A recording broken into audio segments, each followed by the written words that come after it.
La Dragonne monte la garde, place Saint-Bruno à Grenoble. Cette immense structure de jeu a été mise en place par la municipalité Piolle pour permettre aux habitants de se réapproprier l'espace et éloigner les dealers. J'habite ici à Saint-Bruno, tout le monde dit que c'est très dangereux. J'ai jamais eu une situation d'agression.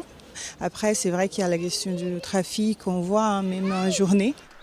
Pour l'équipe d'Éric Piolle, résoudre les problèmes de sécurité publique ne passe pas forcément par une solution policière et pénale.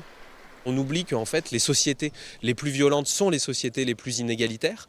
Et pour résoudre ces violences, il faut penser toutes les formes d'insécurité, l'insécurité publique, et évidemment les agressions faites aux personnes, mais aussi l'insécurité face au logement, l'insécurité face à la santé, l'insécurité face au transport.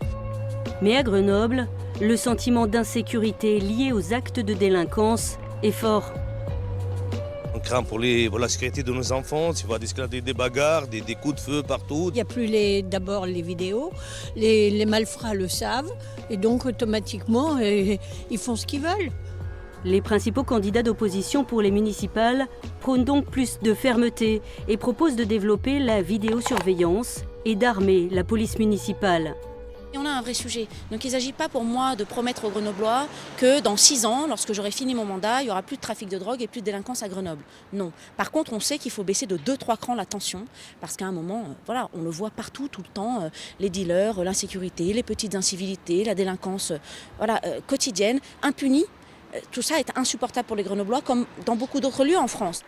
Même pour Olivier Noblecourt, soutenu par le PS, la sécurité publique est une priorité.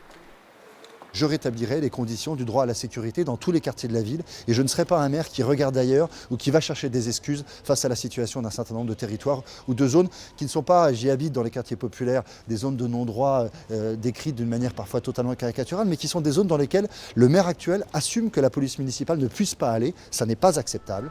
De son côté, l'ancien maire de Grenoble, Alain Carignon, envisage une mesure radicale, déménager la mairie et les services publics dans les quartiers difficiles.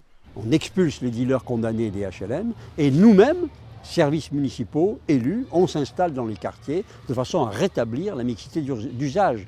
Il ne faut plus seulement réparer les façades, il faut s'occuper de ce qu'il y a derrière. Tous les moyens doivent être mis en œuvre pour lutter contre cette insécurité qui fait perdre de l'attractivité à notre ville et qui empoisonne la vie de tous les Grenoblois. Grenoble souffre de son image de ville violente où la délinquance et la criminalité seraient supérieures à la moyenne. Elle a été intégrée récemment dans le dispositif de police de sécurité du quotidien et a obtenu du ministère de l'Intérieur des renforts de police. Mais pour redonner véritablement un sentiment de sécurité à Grenoble, le maire a un rôle central à jouer.